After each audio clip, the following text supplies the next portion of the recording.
Hello. Happy Teachers Day ni mama gift मोनखो नायदो जि गोबां गिफ्टानो गिफ्टनि फावथेन बिसिबांबा बुरजा हेंखि दख'ना मा दङ आं दिन्थिनि र' नै बे फुरा ओमफ्राय आर थफ्लासे दंबावो नै साजायदों दा नोङो नै फिसाजोआ साजायगासिनो दं माबायदि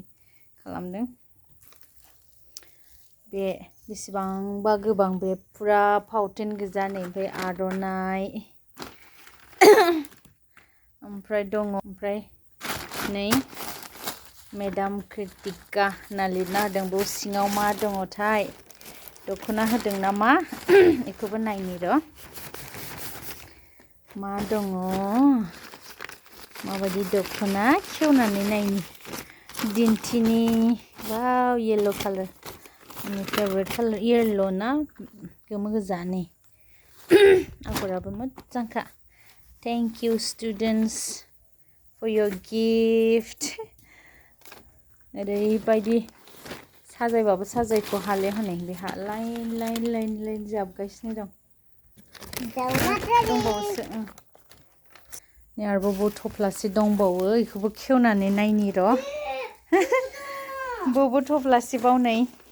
बेखौबो नायनि खेवनानै नायनि र' नै डाबल डाबल आर थफ्लानि सिङाव थफ्ला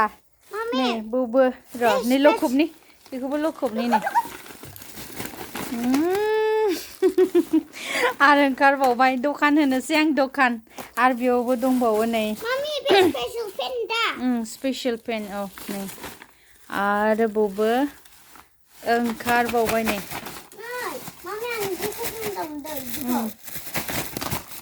गलांबाय खनदों रुइन खालामाखै आं आयो बिसना गंसे जाजोब्बाय नै प्लास्टिक को हटाओ अब so many whole year-आवबो लिरनानै फोजोबनो हानाय नंला आङो